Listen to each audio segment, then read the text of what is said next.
आता बातम्या बघूयात वेगवान स्वरूपात सुपरफास्ट 100।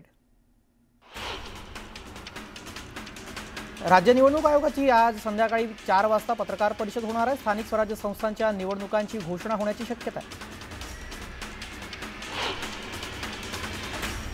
मतदार यादीत घोळ असताना निवडणुका घेण्याची घाई नको असं ठाकरेंच्या शिवसेनेच्या नेत्या सुषमा अंधारे यांनी म्हटलंय।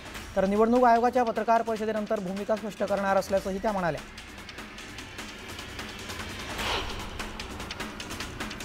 बारामतीमध्ये नगराध्यक्ष पदासाठी जय पवारांच्या नावाची जोरदार चर्चा रंगली आहे। जय पवार हे अजित पवारांचे धाकटे चिरंजीव आहेत। दरम्यान जय पवार निवडणूक लढवणार की नाही हे पाहणं महत्त्वाचं ठरणार। उद्धव ठाकरेंच्या टीकेला आशिष शेलारांनी उत्तर दिलंय। राज्यातील स्थानिक स्वराज्य संस्था जिंकल्यावर पुन्हा एकदा उद्धव ठाकरे यांना आपलं अभिनंदन करावं लागेल असं म्हणत आशिष शेलार यांनी उद्धव ठाकरेंना टोला लगावला। राज आणि उद्धव ठाकरे निवडणुकांच्या पराभवातून पळ काढण्यासाठी पळकुटेपणा करतायत अशी टीका शेलारांनी केली आहे। पप्पू के पापा म्हणून उद्धव ठाकरे स्मार्ट दिसतील असा टोलाही शेलारांनी लगावला। विरोधक फेक नेरेटिव्ह पसरवत आहेत। मुंबई महायुती जिंकणार असल्यानं विरोधक पराभूत मानसिकतेत आहेत अशी टीका बावनकुळे यांनी केली। ज्या मतदार यादीवर लोकसभा जिंकली त्याच विधानसभा निकालानंतर आक्षेप घेतले। लोकसभा निकालानंतर आक्षेप का नाही घेतला असा सवाल बावनकुळे यांनी विचारला। 2-4 वार्ड सोडले तर विरोधकांकडे उमेदवार नसल्याचं वक्तव्य आमदार संतोष बांगर यांनी केलं। हिंगोली शहरातील सर्व प्रभागांमध्ये आमचे उमेदवार फिक्स झाल्याचंही ते म्हणाले। युती जमत नसेल त्यांनी जिल्हा स्तरावर निर्णय घ्या असं वरिष्ठांनी सांगितलंय। त्यामुळे नंदुरबार, अक्कलकुवा, धडगाव विधानसभा मतदारसंघामध्ये आम्ही महायुती करणार नाही असं भाजप आमदार विजयकुमार गावित यांनी स्पष्ट केलं आहे। स्थानिक स्वराज्य संस्था निवडणुकीमध्ये युती न करता स्वतंत्र लढण्याची आमची भूमिका आहे असंही गावित म्हणाले। नंदुरबार जिल्ह्यामध्ये शिवसेना शिंदे गटच भाजपाचा प्रमुख प्रतिस्पर्धी असून शिवसेनेसोबत युती होणार नाही अशी भूमिका माजी खासदार डॉक्टर हिना गावित यांनी मांडली आहे। याआधीच भाजपाचे नेते विजयकुमार गावित यांनी ही युती होऊ शकत नाही असं स्पष्ट केलंय। नाशिकमध्ये जवळपास 3 लाखाहून अधिक दुबार मतदारांची नावे असल्याचा दावा शिवसेनेच्या पदाधिकाऱ्यांनी केला आहे। तातडीनं मतदार यादी स्वच्छ करण्याची मागणीही करण्यात आली आहे। सोलापूरमध्ये भाजपचं ऑपरेशन लोटस सुरूच आहे। माळशिरसचे प्रकाश पाटील 7 नोव्हेंबरला भाजपमध्ये पक्षप्रवेश करणार आहेत। त्यामुळे माळशिरस तालुक्यामध्ये मोहिते पाटील विरुद्ध भाजपची मोठी ताकद वाढणार। भंडारा गोंदियाचे काँग्रेस खासदार प्रशांत पडोळेंनी सरकारने शेतकऱ्यांबाबत असलेलं धोरण बदलावं आणि हेक्टरी 1 लाख रुपयाची मदत करावी, नाहीतर मुख्यमंत्री आणि पंतप्रधानांना घडवून देऊ असा वादग्रस्त विधानावर सारवासारव केलेली आहे। सरकार शेतकऱ्यांना आर्थिक मदत करत नाही म्हणून शेतकऱ्यांची भावना मांडली। आपल्या बोलण्याचा उद्देश सत्तेतून उडवून देऊ असं स्पष्टीकरण त्यांनी त्या वक्तव्यावर दिलं।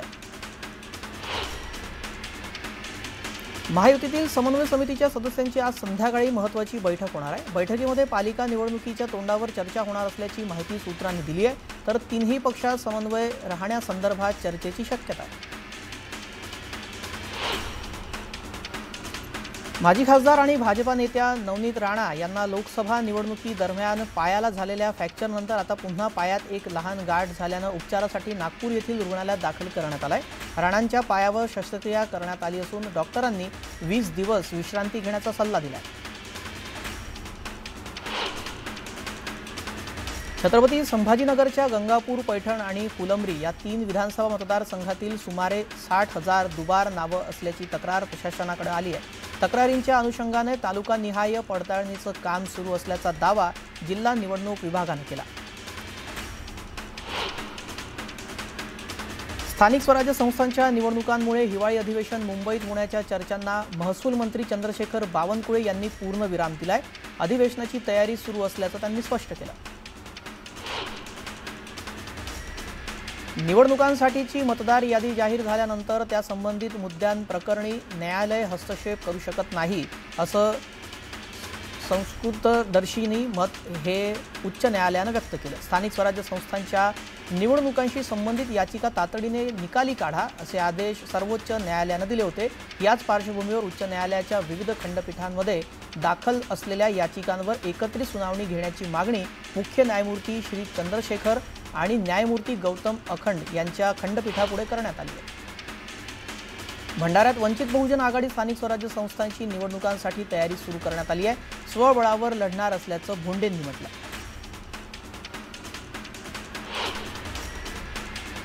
सिंधुदुर्गमधील कुडाळ मालवण रस्त्यावर पडलेल्या खड्ड्यांच्या निषेधार्थ ठाकरेंच्या शिवसेनेचे माजी आमदार वैभव नाईकांच्या नेतृत्वात बैलगाडी आंदोलन करण्यात आलं। वैभव नाईकांनी अधिकाऱ्यांना चांगलंच फैलावर घेतलं, तर स्थानिक आमदार, खासदार आणि पालकमंत्र्यांनी आमच्यावर टीका करावी, मत देखील चोरावीत, पण वेळ मिळाला तर मतदारसंघातील लोक सुरक्षित राहावी म्हणून रस्त्याची कामं करावी असा खोचक टोला त्यांनी लगावला।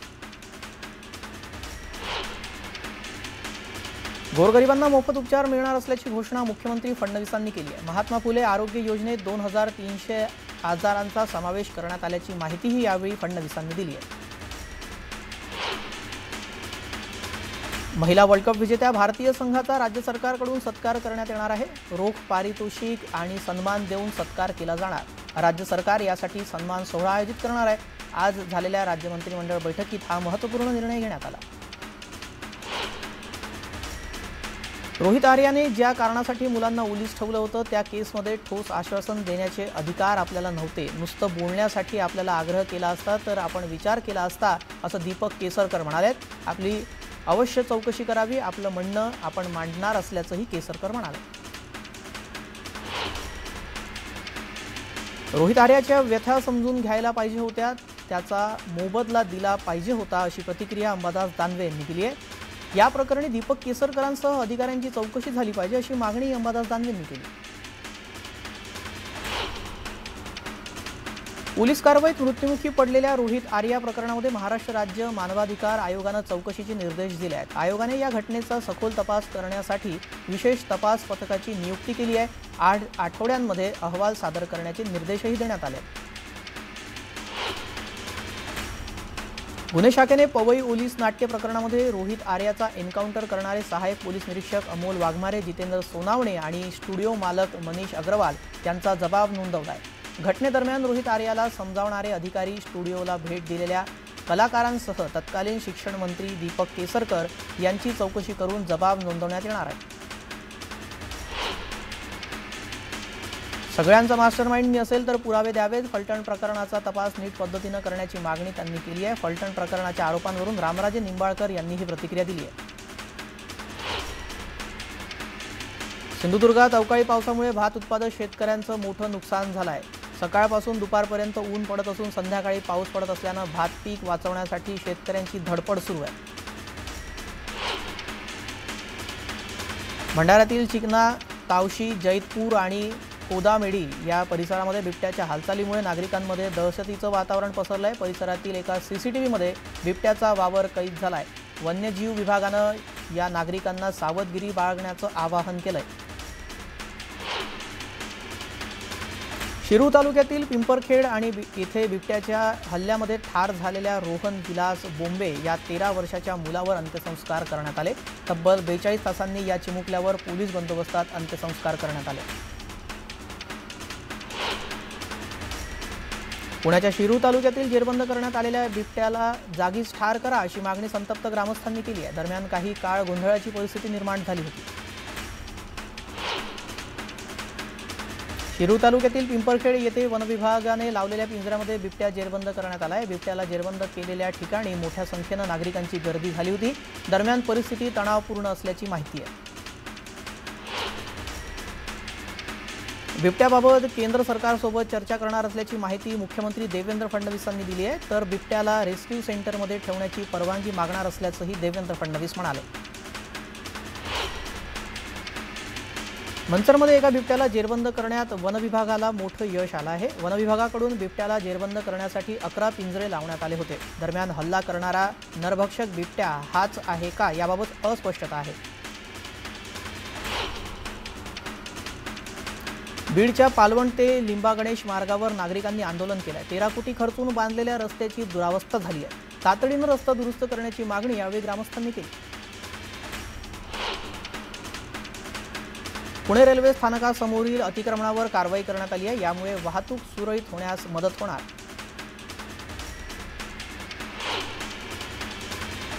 चंद्रपुरात अवकाळी पावसाने हजेरी लावली आहे। यामुळे धान पिकाचं मोठं नुकसान झालंय। तातडीने पंचनामे करून नुकसान भरपाई देण्याची मागणी इथल्या शेतकऱ्यांनी केली आहे।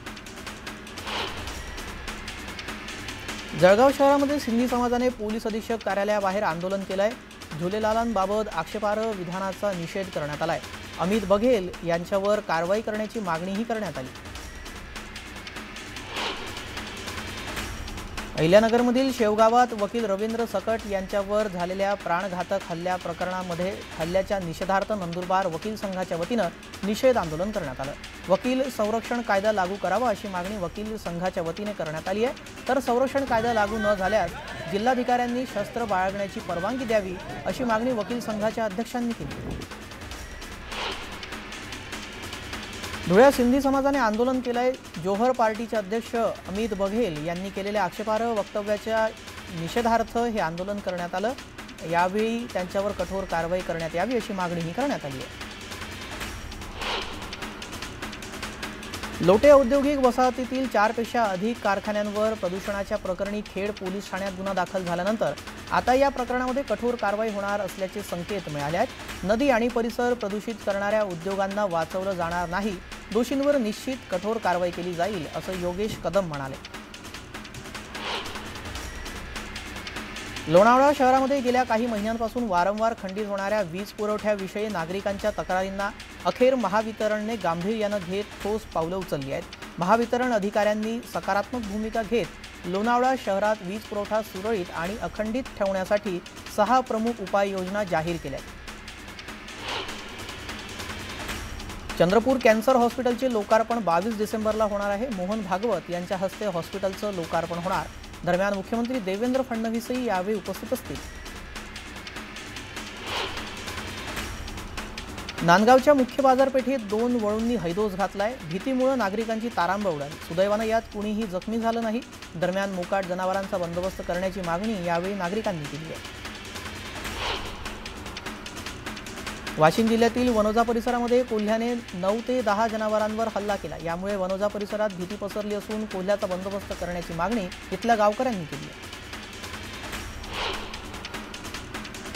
पालघरच्या डहाणू तालुक्यातील गंजाड मणिपूर येथे तब्बल 10 फूट लांब आणि 35 किलो वजनाचा अजगर आढळला। एका झुडपात दबा धरून बसलेल्या या अजगराला सर्पमित्रांनी पकडत वनविभागाच्या मदतीने सुरक्षितरित्या जंगलात सोडलं।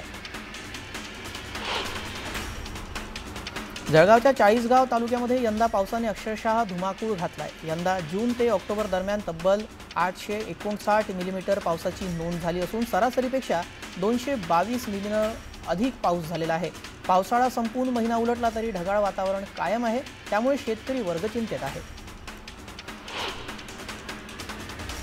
जळगावच्या दिवाळे 27 गावांमधील 3550 शेतकऱ्यांचं मोठं नुकसान झालंय। तातडीने पंचनामे करून नुकसान भरपाई देण्याची मागणी इथल्या शेतकऱ्यांनी केली आहे। निफाडच्या उगाव येथील द्राक्ष बागायतदार शेतकऱ्यांनी विष घेऊन आत्महत्या केली। यंदा अतिवृष्टी आणि अवकाळीमुळे बाग धोक्यात आल्याचं पाहून हवालदिल झालेल्या शेतकऱ्यांना टोकाचं पाऊल उचललं।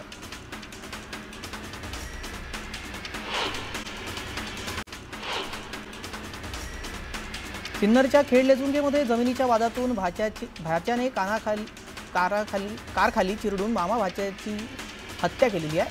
हत्या करणाऱ्या भाच्याला पोलिसांनी ताब्यात घेतलं। मुंबई अहमदाबाद राष्ट्रीय महामार्गावर बर्निंग ट्रकचा थरार पाहायला मिळाला। आंबोली येथे धावत्या ट्रकला भीषण आग लागली। आगीमध्ये ट्रकसह ट्रकमधील साहित्य पूर्णपणे जळून खाक झाले। राज्याच्या गृह खात्याने बुधवारी मुंबई पोलीस दलाच्या मेगा भरतीला मंजुरी दिलेली आहे। या अंतर्गत 2024 पर्यंत सेवानिवृत्ती झालेल्यांच्या रिक्त पदांवर 2479 कॉन्स्टेबलची भरती करण्यात येणार आहे। मुंबईच्या पश्चिम रेल्वे मार्गावर उपनगरी आणि लांब पल्ल्याच्या रेल्वे गाड्यांमध्ये गर्दी कमी करून गाड्यांची वेळबद्धता सुधारण्यासाठी बोरीवली ते विरार दरम्यान स्वतंत्र 2 मार्गिका उभारण्याचा महत्त्वाकांक्षी प्रकल्प सुरू करण्यात आलेला होता। सुमारे 2184 कोटी रुपयांच्या या प्रकल्पाची कामे 2 वर्षांपासून सुरू झाली असली तरी आतापर्यंत केवळ 18%च काम पूर्ण झालंय। राज्यातील सर्व जिल्हा मध्यवर्ती सहकारी बँकांमध्ये यापुढे 70% जागा स्थानिकांसाठी राखीव ठेवणे आणि नोकर भरती प्रक्रिया ऑनलाईन पद्धतीने राबवणे असे 2 महत्त्वपूर्ण निर्णय शासनाने घेतले आहेत। राज्याचे सहकार मंत्री बाबासाहेब पाटील यांनी याबाबत माहिती दिली। विमानाने प्रवास करणाऱ्या प्रवाशांना नागरिक उड्डाण मंत्रालयाने मोठा दिलासा दिला आहे। फ्लाईटने जाणाऱ्या प्रवाशांनी जर अचानक विमान तिकीट रद्द केलं तर तिकीटच्या पैशांसाठी अनेक महिने वाट पाहावी लागायची, परंतु आता तिकीट रद्द केल्यानंतर अवघ्या 21 दिवसात प्रवाशांना तिकीट रिफंड मिळणार। सर्वोच्च न्यायालयाने दिलेल्या आदेशाचे पालन न केल्याबद्दल राज्याचे आणि केंद्रशासित प्रदेशांचे मुख्य सचिव सर्वोच्च न्यायालयात हजर झाले। या सचिवांनी भटक्या कुत्र्यांच्या समस्येवर अनुपालन प्रतिज्ञापत्र दाखल न केल्याबद्दल बिनशर्त माफी मागितली। मुंबईत वरळी पाठोपाठ आता नायगाव बीडीडी वासियांचे घराचं स्वप्न पूर्ण होणार आहे। पुनर्विकास प्रकल्पाअंतर्गत पहिल्या टप्प्यातील 5 इमारती तयार झाल्या असून 864 कुटुंबांना लवकरच घराचा ताबा दिला जाणार आहे। मुख्यमंत्र्यांची वेळ मिळताच चावी वाटपाचा सोहळा आयोजित करण्यात येईल अशी माहिती सूत्रांनी दिली आहे। 1 नोव्हेंबरपासून माथेरानची राणी झोकात सुरू होईल अशी अपेक्षा असतानाच मुहूर्त टळल्यानं पर्यटकांचा हिरमोड झालाय। 4 दिवसांपूर्वी या टॉय ट्रेनची चाचणी घेण्यात आली होती। ही चाचणी यशस्वी होऊनही अद्यापही ट्रेन सुरू झालेली नाहीये। माथेरानची टॉय ट्रेन प्रत्यक्षात धावणार तरी केव्हा असा प्रश्न पर्यटकांना पडला। बिहारमधील पहिल्या टप्प्यातील मतदानाचा प्रचार आज संध्याकाळी 6 वाजता संपणार आहे। राज्यातील 18 जिल्ह्यांमधील 121 विधानसभा जागांसाठी 6 नोव्हेंबर रोजी मतदान होणार।